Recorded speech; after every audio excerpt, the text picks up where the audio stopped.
abelha, formiga, besouro, barata, grilo, borboleta, mosca. Você sabe do que eu estou falando. Os insetos permeiam a vida na Terra. O que você sabe sobre eles? Eu sou o Caio. E eu sou o Pedro. Você está escutando O zumbido do mosquito, o canto da cigarra. a pulga atrás da orelha. Você está escutando Bug Bites, o seu podcast sobre insetos.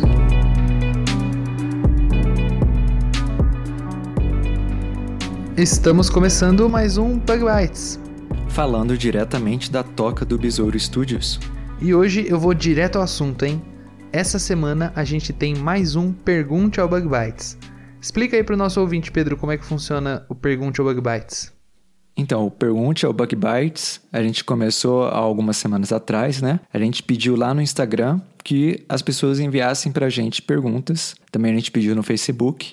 E essas perguntas que os ouvintes enviaram pra gente, a gente já respondeu metade delas no episódio anterior. E hoje é a parte 2. A gente responde a segunda metade das perguntas que recebemos. E se você perdeu a oportunidade de mandar a sua pergunta, não tem problema não, viu? Não se preocupa. Fiquem de olho nas nossas redes sociais, que logo a gente vai abrir espaço para formar o nosso próximo grupo de perguntas. As perguntas que os ouvintes enviaram pra gente nessa primeira experiência são muito legais e muito interessantes. Se você gostar desse episódio, a gente recomenda que você volte e escute o primeiro Pergunte ao Bug Bites, que teve a participação da Ávila do Mundo dos Insetos. É isso aí, ficou muito legal aquele episódio. A gente também aproveita, Caio, para agradecer hoje ao nosso novo padrinho, na categoria Abelha Operária, o Gabriel de Moraes. Ele agora faz parte do nosso grupo secreto lá no Facebook. A gente agradece muito ao Gabriel e todos os padrinhos e madrinhas, né, que ajudam ao nosso projeto continuar. Se você quiser saber como você pode ajudar o Bug Bites, procure o link do padrinho e dos produtos Bug Bites na descrição deste episódio.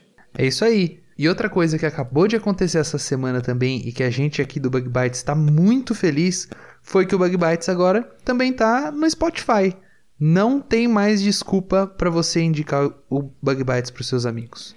Pois é, Caio, né? Muita gente perguntou nesse período, né, se o Bug Bites ia estar ou não ia estar no Spotify. E agora está lá. Então ficou muito mais fácil para você indicar o Bug Bites para os amigos e para você escutar também os nossos episódios. E Pedro, outro recado rapidinho. Esse mês é o mês Outubro Rosa. É o mês da prevenção do câncer de mama. Essa doença, que para quem não sabe, é o segundo tipo de câncer mais comum entre as mulheres. A prevenção, né, ainda é a melhor forma de combater o câncer. É importante compartilhar com pessoas próximas a você sobre como prevenir, como funciona, né, o autoexame, especialmente em grupos de maior risco, isto é, as mulheres acima de 40 anos. É isso aí. Incentive as mulheres a se informarem sobre esse assunto tão importante. A gente vai deixar um link aqui no post, na descrição, para quem quiser se informar um pouquinho mais sobre essa campanha. E aí, Pedro, vamos pro nosso episódio? Peraí, Caio, antes da gente ir pro nosso episódio, a gente tem que falar da nossa curiosidade da semana, né? Vamos lá? Vamos lá.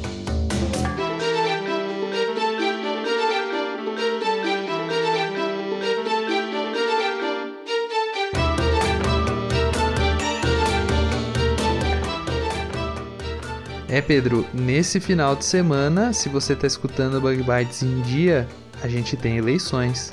E como vocês provavelmente estão sabendo, infelizmente o Brasil está muito dividido.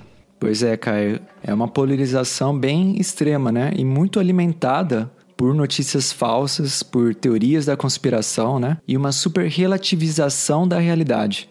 Pedro, é bem assim mesmo. Se você não concorda com o que eu li no WhatsApp, você é ingênuo ou você defende corrupto e por aí vai. Ninguém está interessado em procurar de fato os fatos. Deve ser porque dá trabalho, né? Com certeza dá trabalho. E nas minhas conversas, Caio, eu já vi gente que, mesmo quando confrontadas com os fatos, a pessoa ainda vira e fala, não acredito nisso aí. Pedro, infelizmente tá cheio disso mesmo, viu? Parece até que essas pessoas estão sabendo mais história do que os próprios historiadores e mais ciência do que os cientistas. Tá uma maluquice. Mas a questão que a gente está querendo levantar aqui nessa curiosidade é o que isso diz sobre a educação e sobre a ciência no Brasil. E essa é uma pergunta muito importante mesmo. As redes sociais, né, elas despertam muito compartilhamento de notícia falsa, de ideias distorcidas. E como a gente já falou anteriormente, você precisa, né, ser treinado, ter uma educação científica, né, para ter elementos para contestar uma notícia, para verificar a sua veracidade, para saber, por exemplo, de por que a sua experiência pessoal não é considerada uma evidência forte para provar um ponto. Por exemplo, se hoje alguém diz que curou o câncer porque tomou um suco milagroso, será que isso é evidência suficiente? E se centenas de pessoas falarem isso, né? Aí você pode considerar que o suco é a causa da cura? A resposta é não, né? Se você não tem um estudo controlado, você não tem como isolar causa e efeito. Precisa se excluir, né, a possibilidade de explicações alternativas, como, por exemplo, diagnóstico equivocado, e outras explicações até mais plausíveis, né? Se a pessoa está tentando de tudo, né? Ela toma o suco, mas também fez quimioterapia, fez cirurgia e outras coisas, como é que você vai saber que foi o suco que causou, né, a melhora? É somente através de um estudo cuidadoso, né, detalhado, feito por quem entende do assunto, que você vai conseguir entender melhor essa questão e outros fenômenos também, né, da saúde humana e do mundo como um todo. E para que você possa saber como é que funciona a ciência, como são isoladas as explicações alternativas, qual a importância de experimentos randomizados e com o duplo cego, por exemplo, é necessário que haja um investimento em educação e em ciência, para que todos esses conhecimentos possam ser compartilhados mais e mais para toda a população. E isso vale para a política e para todas as áreas da nossa vida moderna. Tem muita gente que, infelizmente, vem sendo enganada a comprar, por exemplo, determinados produtos, iniciar determinados tratamentos sem comprovação científica nenhuma, apenas pelo fato de faltar um questionamento baseado nesses princípios de ceticismo que a gente está comentando. Além de perder dinheiro, muitas vezes a consequência pode ser, por exemplo, a piora de quadros clínicos e até mortes, que poderiam ter sido evitadas se tivesse um pouquinho mais de informação, né? É bem grave mesmo, né, essas consequências.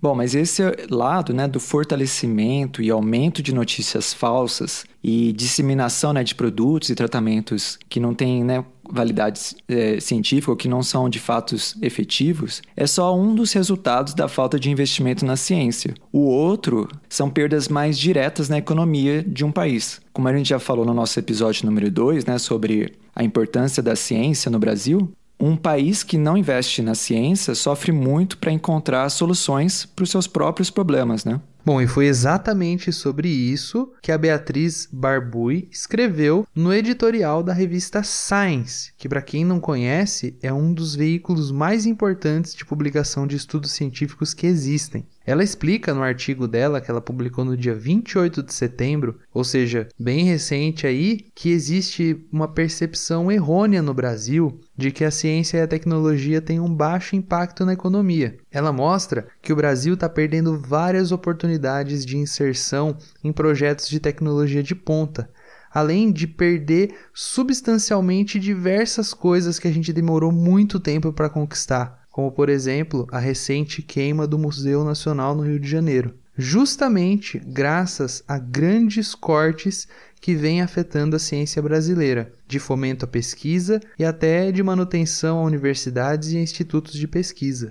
Pois é, Caio. Investimentos na ciência, na verdade, podem resultar em grande impacto na economia, né? Nesse artigo da Science, a Beatriz também fala que em 2016, né, uma liga das universidades de pesquisa da Europa, ela estimou que investimentos em universidades, né, que desenvolvem pesquisa ajudam a economia europeia gerando aproximadamente 100 bilhões de euros em produto bruto, além de mais ou menos 1,3 milhões de empregos. E olha, Pedro, esse exemplo assim fantástico que ela demonstrou não é diferente aqui no Brasil. Em São Paulo, um estudo que estava focando na agricultura mostrou que para cada R$1 que é investido em pesquisa e desenvolvimento, educação superior e extensão rural, a economia aqui de São Paulo ganhou R$12. Se você considerar o investimento, por exemplo, da FAPESP, que é uma das grandes agências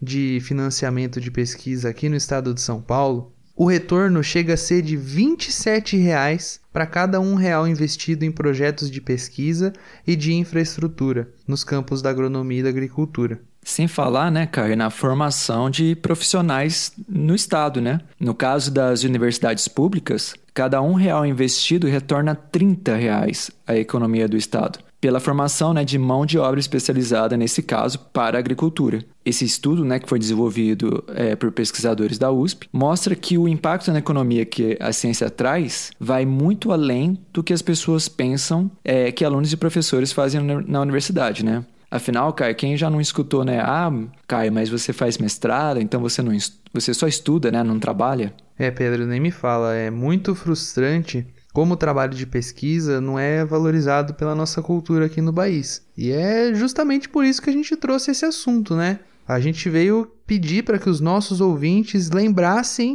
que domingo tem as eleições. Então, você tem o poder de ajudar a mudar a nossa realidade, escolhendo pessoas que vão representar as nossas ideias.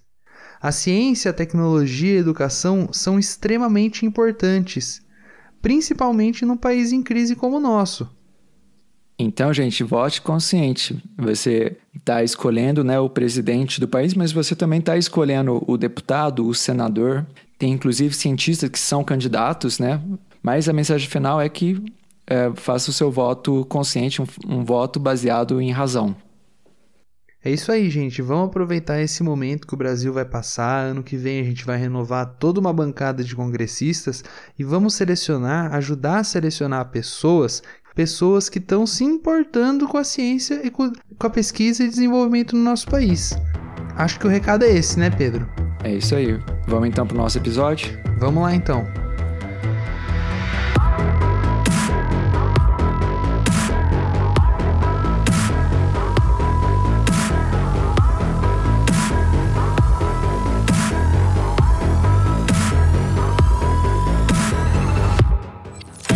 Bom, Pedro, a gente selecionou então, né, algumas outras perguntas que o pessoal enviou pra gente e a gente vai abrir com uma pergunta que o Jordani Cabral Dantas fez pra gente lá no Facebook.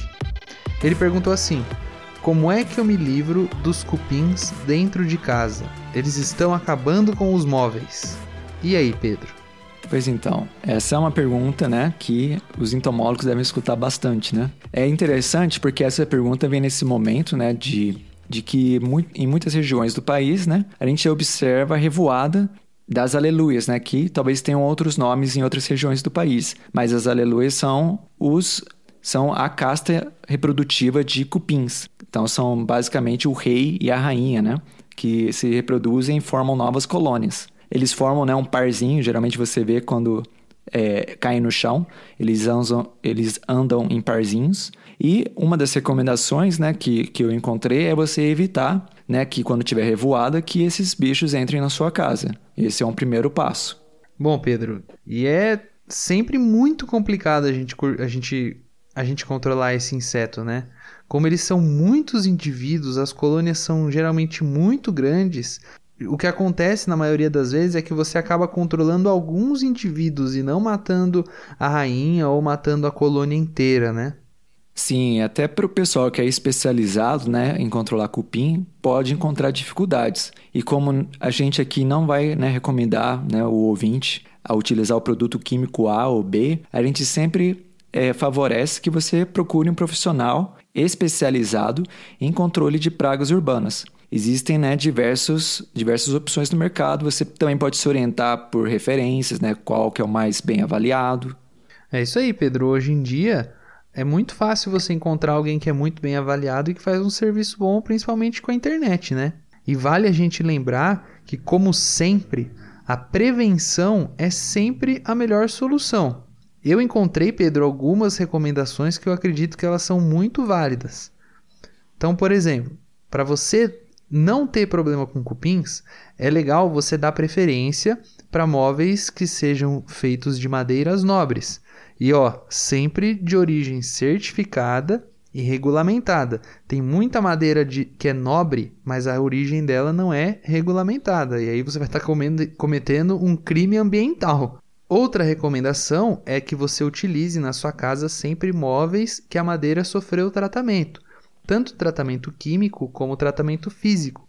E existem diversos materiais de diversas qualidades no mercado.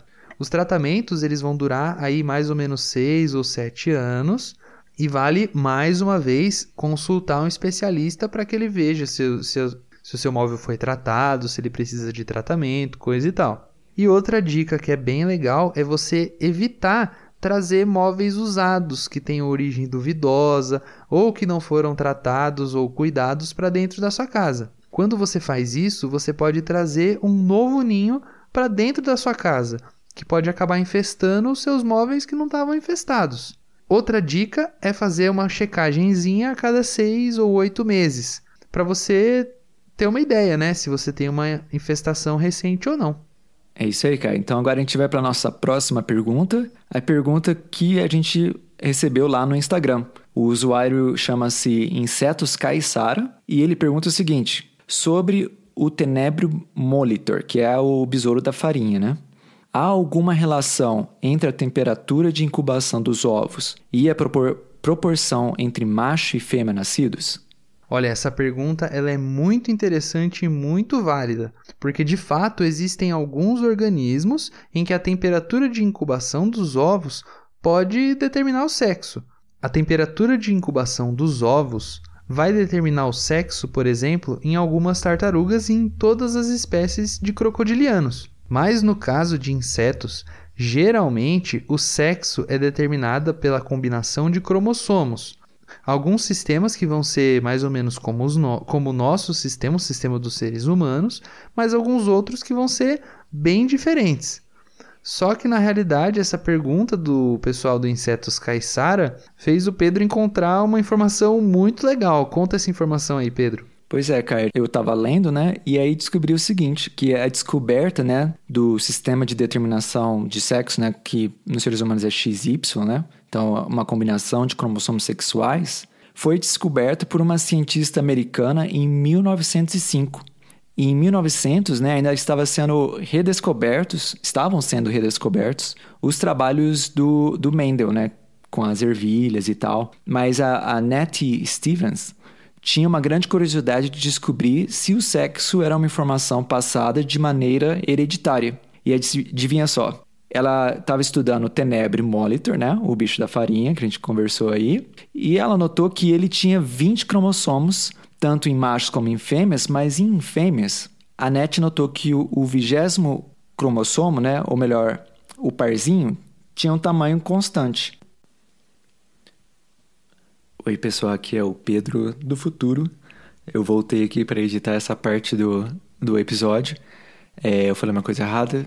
Aqui nessa parte, a descoberta que a gente está conversando é que nos machos, esse 20º cromossomo, né, esse parzinho, o que foi descoberto é que um deles foi observado que era menor. Agora, vamos voltar então para o episódio.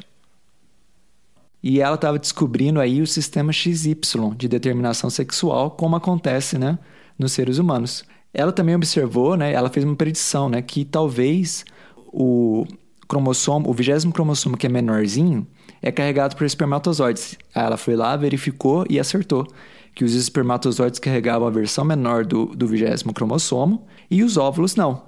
Mas apesar de ser uma descoberta muito legal e muito interessante, infelizmente, assim como acontece com muitas mulheres cientistas, né, a Nettie ela não recebeu e ainda não recebe, né, o devido crédito pela sua descoberta, sendo que o supervisor dela geralmente é quem está associado a essa informação. Tem um artigo bem legal, né, que a gente vai deixar aí na publicação, né, na descrição desse episódio, para quem quiser conferir mais sobre essa história. Olha só que legal, cara. Eu não sabia dessa história, não. Eu acho que provavelmente poucas pessoas sabem dessa história. Parabéns pra Nettie. Fica aqui a nossa homenagem pra você, então, que infelizmente ninguém dá o devido crédito, né? Isso é bem comum mesmo, infelizmente, né? Muito massa, eu não sabia dessa história e mais uma vez a gente mostrando como os insetos eles estão presentes assim em coisas que a gente aprende na biologia, que a gente vê e a gente nem sabia que eles tinham sido usados como modelo mais uma vez, né? Muito legal, a gente recomenda que vocês leiam esse esse artigo super legal da Net Stevens. Mas Pedro, vamos lá para nossa próxima pergunta.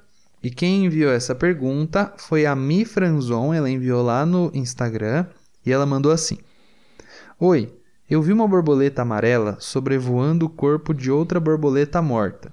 Ela pousou em cima, juntou a morta com as perninhas e voou para a copa de uma árvore. Fiquei doida, estática. Por que ela teve esse comportamento? É muito interessante, né, essa observação, assim como toda vez que você para observar o comportamento animal, você acaba descobrindo coisas muito interessantes. É difícil, né, de dizer o que aconteceu exatamente nesse caso, porque o comportamento de animais é, em sua maioria, pouco estudado. Mas também existem, né, muitas coisas que acontecem na natureza que não tem necessariamente um motivo, né? Pode ser apenas uma coincidência. Bom, uma das hipóteses que a gente pode levantar é que ela provavelmente estava se alimentando. Porque existem muitas borboletas que são atraídas por exemplo, corpos em decomposição. As borboletinhas amarelinhas, como ela comentou, as mais comuns aqui no Brasil, são da família Pyralidae, e existem diversos registros delas se alimentando, por exemplo, de fluidos corporais de animais mortos. O Pedro encontrou um artigo aqui super legal, a gente vai até deixar o link na descrição para quem quiser dar uma olhadinha. E aí você pode parar para pensar, né? Mas o que a borboleta está ganhando com isso, né? Então, assim como também as borboletas, né, precisam de sais que pode tirar da lama, né, do suor, é possível que ela esteja encontrando esses tipos de nutrientes limitantes, né, na sua dieta nesses fluidos. Mas é bom a gente enfatizar que borboletas que são especializadas, né, em visitar, né, corpos em decomposição, na verdade, elas são muito raras. Você pode encontrar, né, eventualmente uma ou outra sendo atraída, né? Mas especialização nesse tipo de hábito já é mais raro. Muito legal isso aí. Mas, Caio, a próxima pergunta vem do Dantas Lacerda e ele pergunta o seguinte: poderiam falar sobre a influência dos insetos no ciclo de nutrientes dentro da floresta? Olha, ele complicou, hein? Ele falou de um assunto bem longo, mas a gente vai dar uma comentadinha sobre esse assunto, né, Pedro? Por exemplo, existem diversos insetos que são responsáveis por fazer, por exemplo, a parte inicial da decomposição de corpos de cadáveres, de animais mortos, esse tipo de coisa. É o que a gente chama de sucessão de insetos. Então, por exemplo, as formigas são geralmente algumas das primeiras a chegar, junto com as moscas e por aí vai. Além disso, né, a gente conhece muito bem o papel de formigas e cupins, trazendo, né, matéria orgânica de cima do solo para baixo do solo e o que eventualmente causa a maior, né, fertilização do solo. Cupins também são muito importantes em remover a matéria vegetal, né? Então, imagine se todas aquelas folhas, né, que caem das árvores não fossem, né, removidas, não acontecesse nada com elas. Por falar em remoção, né, na África, né, quando animais grandes, né, como os elefantes, né, defecam, logo em seguida você já vê os besouros rola-bosta vindo para utilizar aquela matéria para o desenvolvimento dos seus ovos e tal. Também, novamente, né, participando aí do ciclo de nutrientes nesse ecossistema. Em geral, né, a gente, como o Caio falou, é um assunto muito longo, mas em geral, insetos, né, por sua abundância, por sua variedade de nichos, são centrais na ciclagem de nutrientes. É isso aí. E Pedro, como eu fiz agronomia, né, eu fiz uma disciplina que era de plantas forrageiras e pastagens, que a gente aprende a preparar a pastagem, a preparar a forragem para bovinos, esse tipo de coisa, né? E uma vez um professor mostrou em uma aula, eu lembro que ele mostrou a importância que foi a introdução, por exemplo, dos besouros rola-bosta lá na Austrália. Porque a Austrália é um dos grandes produtores de carne bovina no mundo. E o que aconteceu foi que lá por volta da década de 70, década de 80, eles inseriram uma grande quantidade de bovinos lá na Austrália, só que não existia nenhum animal que era capaz, não existia dentro daquele ambiente australiano nada que conseguisse se livrar das fezes dos bovinos. Então, assim, eu vou tentar encontrar a foto pra gente postar no Instagram, mas eu lembro que ele mostrou uma foto de um campo, assim, que você conseguia ver uma imensidão só de fezes de vaca, cara. Porque o que acontecia é que não existia nenhum organismo que era capaz de ciclar todas aquelas fezes dos bovinos. E eles estavam causando um problema ambiental na Austrália. Pois é, muito interessante. A Austrália, né, é um caso que sempre vem, né, como exemplo quando a gente conversa sobre introdução de espécies, né?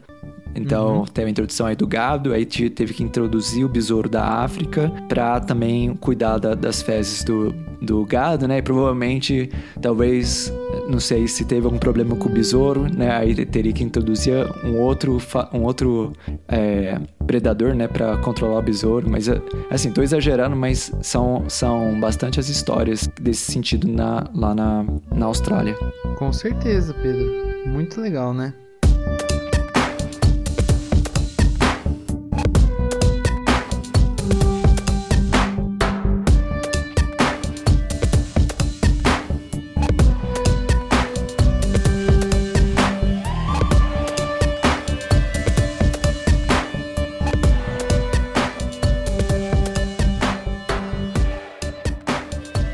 Bom, quem também mandou uma pergunta pra gente foi o Carlos Atila 15, ele também mandou lá no Instagram, e ele pediu pra gente explicar o ciclo de vida de mosquitos e moscas.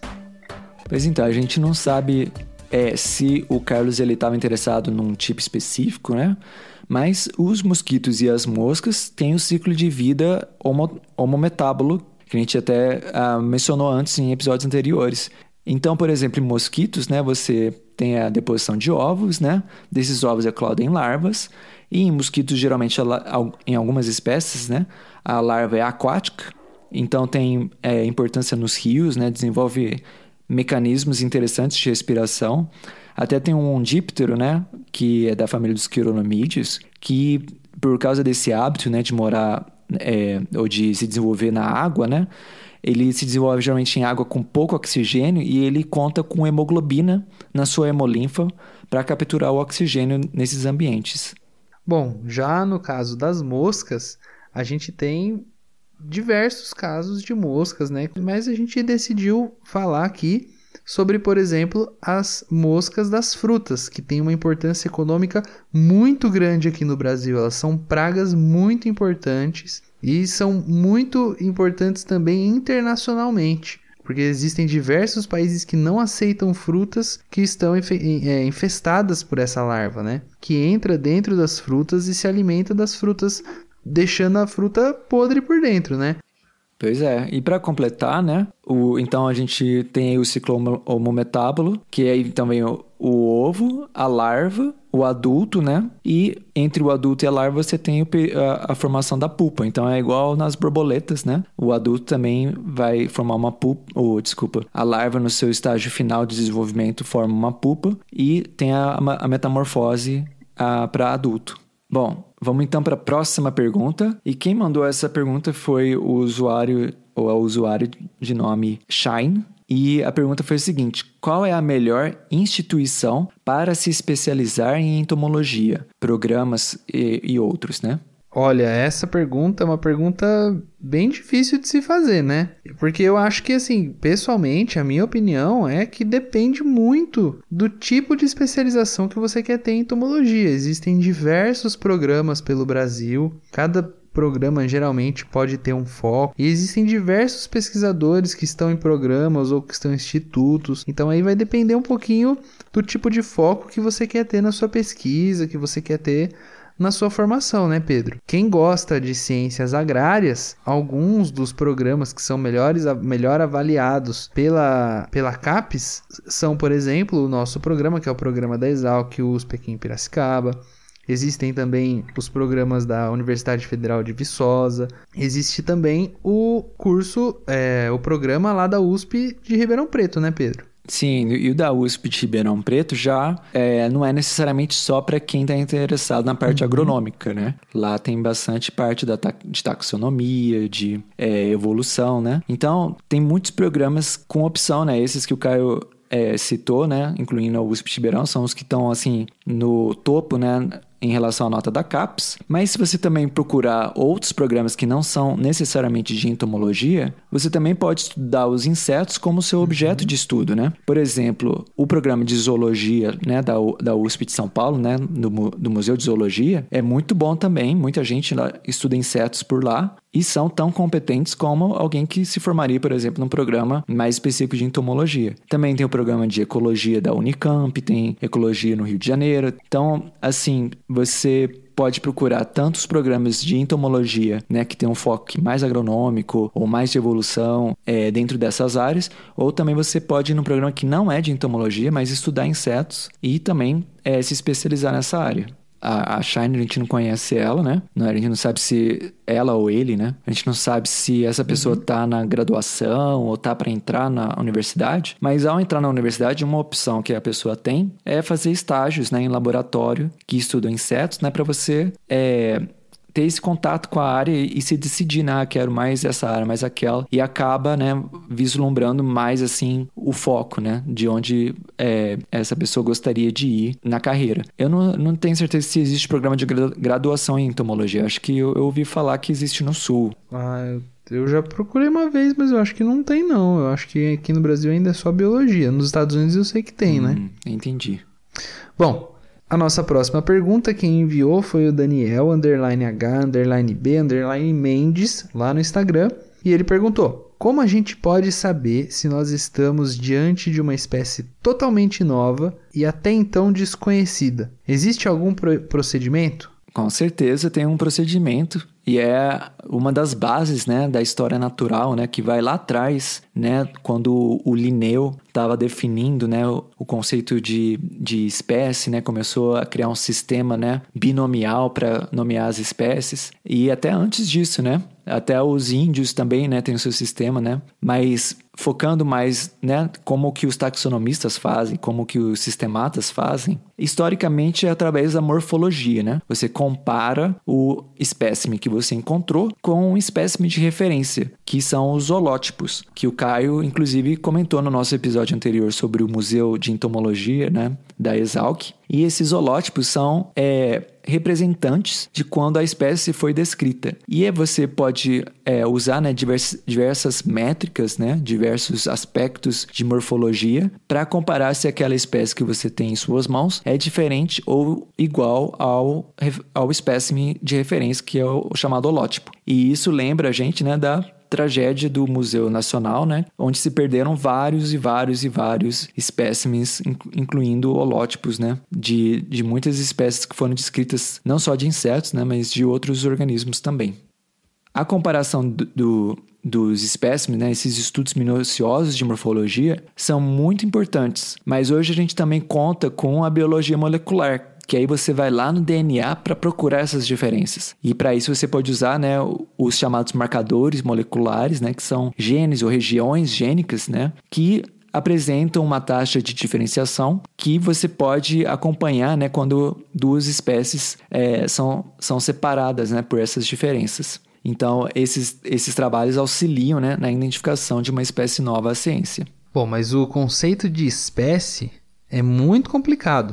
As hipóteses de isolamento reprodutivo são diversas vezes assumidas, mas não verificadas em campo realmente. Às vezes a gente só conhece, por exemplo, o macho de uma espécie, e a fêmea depois acaba recebendo um novo nome, como se fosse uma espécie diferente. Por isso que o trabalho do taxonomista é extremamente importante. A revisão desses grupos taxonômicos são fundamentais para a gente sempre poder adicionar novas descobertas e reverter possíveis erros de classificação, o que também pode acabar gerando espécies novas, mas algumas vezes a gente pode concluir, por exemplo, que as espécies que se pensava serem diferentes eram na realidade a mesma espécie. A sistemática e a taxonomia é muito interessante e forma a base do conhecimento da árvore da vida, por exemplo. E só voltando, né, na questão da importância das coleções, né, de entomologia, que a gente falou bastante no episódio sobre o Museu de Entomologia da Exalc, né? A gente achou que uma notícia até recente, né, que fala de pesquisadores na Rutgers University, na Nova Jersey, em que estudantes, né, que estão fazendo doutorado com especialização em entomologia, né? Eles estavam ali perto de descrever uma nova espécie de cupim, né? E esse cupim tem algumas características morfológicas muito interessantes, né? Só que eles precisavam de espécies, né, holótipos, espécies de referência que estavam depositados no Museu Nacional do Rio de Janeiro. E esse material se perdeu. Então agora eles não têm mais, né, essa possibilidade de comparar o que eles encontraram com o original, né, com aquele espécime de referência. Mas felizmente existe a descrição, né, escrita, né, da publicação de quando esses espécimes foram descritos, que não é a mesma coisa, mas pelo menos não é um trabalho totalmente perdido. Mas isso representa como que pode atrasar a ciência, né, quando você perde esse tipo de material. É muito triste esse caso mesmo, né? Mais uma vez a gente vendo como a gente perdeu umas coisas muito legais, né? Sim, e para mostrar, né, que o museu, né, tem uma importância muito grande, né, na ciência também, na taxonomia e em várias outras ciências, né? É realmente um centro de conhecimento que muita pouca gente tem noção, né, de quanto conhecimento que tem em um museu, né?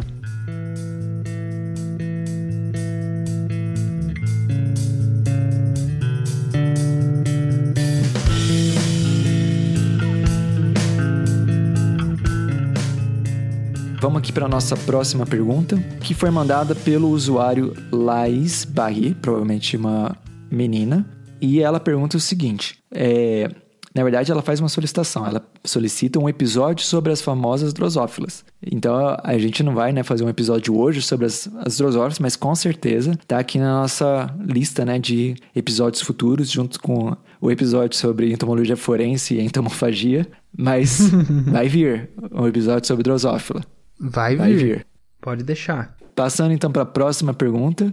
O JSAN Martin _Bio, ele ou ela, né, perguntou o seguinte: tem como identificar formiga por marcas de predação? Olha, essa pergunta é muito legal. Algumas formigas, elas literalmente perdem a cabeça em disputas ou graças à predação de outros insetos. Predação no sentido de cortes nas folhas também são muito típicos, mas podem ser confundidos com marcas, por exemplo, de outros insetos que cortam as folhas, como algumas abelhas e até as lagartas, né?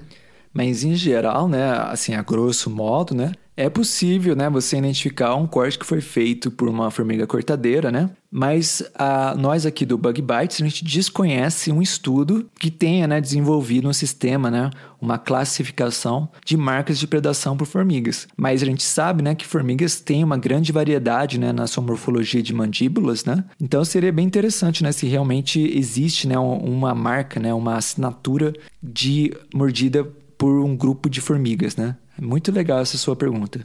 É muito legal mesmo. Acho que fica até a dica aí, ó. Quem quiser pesquisar se existe essa diferença, depois conta pra gente o que descobriu, né, Pedro? É isso aí. Bom, essa próxima pergunta quem enviou foi né? Varangian Juan, acho que é né? E ele perguntou: como funciona uma armadilha luminosa e por que os insetos se sentem atraídos por essa armadilha? A gente falou um pouquinho, né, sobre isso, Caio, um dos nossos baratinandos, né? Eu acho que foi o primeiro. Acho que é possível que tenha sido o primeiro. E como a gente falou lá, a gente vai repetir aqui, né? A gente não sabe com certeza o porquê que insetos são atraídos pela luz. A gente, assim, a comunidade científica, né? Mas uma das hipóteses mais aceitas, né, diz que em noites enluaradas, né, o inseto usa a lua como uma espécie de referencial, sempre voando, né, com um ângulo constante em relação a essa fonte de luz, né, essa fonte luminosa. Só que nesse sistema, né, não existe perigo nenhum dos insetos caírem na Lua, né? Mas com a nossa iluminação artificial que o ser humano criou, as mariposas e os outros insetos acabam ficando confusos, né? Pois é. Obviamente que essa explicação não é perfeita, né? Muitos pesquisadores, né, já questionaram, né, a validade dessa explicação, mas é a melhor que a gente tem por enquanto, né? Aí, novamente, outra questão que, se alguém tiver uma hipótese, pode desenvolver um projeto de pesquisa, né? E mandar pra gente, né? Principalmente, né, Pedro? Sim, achando as respostas, manda pra gente. Bom, vamos pro próximo usuário do Instagram. É o Rodrigo Augusto 7, e ele pergunta o seguinte: como diferenciar o caruncho macho da fêmea? Bom, existem diversos tipos de carunchos, né? Um dos mais comuns, que é o que a gente vai falar aqui, é o caruncho do feijão, os abrotes subfaciatus. Bom, no caso desse carunchinho, ele é muito pequeno e ele pode medir, só para vocês terem uma ideia, de 1,8 milímetros a 2,5 milímetros de comprimento. E é legal que existe sim uma diferença entre o macho e a fêmea. A fêmea, geralmente, ela é maior do que o macho. E ela tem 4 manchinhas brancas no pronoto, que dão um contraste com a cor escura desse carunchinho. O pronoto, né, é uma placa que cobre o primeiro segmento do tórax dos insetos. Então, se você encontrou um caruncho e tem 4 manchinhas brancas nessa placa, né, no pronoto, é provavelmente ou é com certeza uma fêmea. A gente vai postar uma imagem, né, no Instagram e deixar o link no post para vocês conferirem. Isso aí. Olha, essas perguntas foram bem legais, hein, Pedro? Eu espero que o pessoal que perguntou tenha gostado das nossas respostas, viu? Ah, sim, e a gente admite, né, que a gente aprendeu muito também. Com certeza, Pedro. A gente aprendeu bastante mesmo. A gente achou umas coisas aqui bem legais e bem interessantes. Muito bom. Muito obrigado, pessoal, se vocês enviaram a pergunta. Todo mundo que enviou perguntas aí pra gente.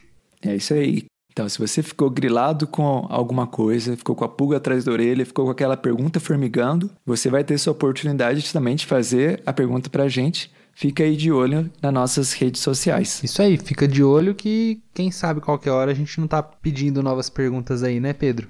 É isso aí. Mas por hoje a gente vai ficando por aqui. Isso aí. Corre lá então para conferir, se você ainda não conferiu, o Bug Bites no Spotify e recomenda para os seus amigos. Isso aí. Agora não tem mais desculpa, hein, pessoal, para vocês não recomendarem, hein? Facinho, gratuito lá no Spotify, não precisa ser nem o Spotify Premium para poder sair escutando, hein? A gente vai ficando por aqui, né, Pedro? É isso aí. Um abração então, até semana que vem.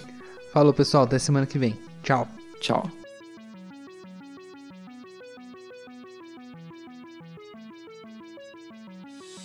O Bug Bites é um projeto de divulgação científica relacionado aos insetos e à entomologia. Nosso conteúdo é produzido por especialistas da área e de acesso gratuito nas mais diferentes plataformas. O apoio de nossos ouvintes é muito importante. Se você gosta do nosso conteúdo, considere apoiar esse projeto. A partir de R$5 mensais, você pode apoiar o Bug Bites na plataforma Padrim. O link está na descrição do episódio.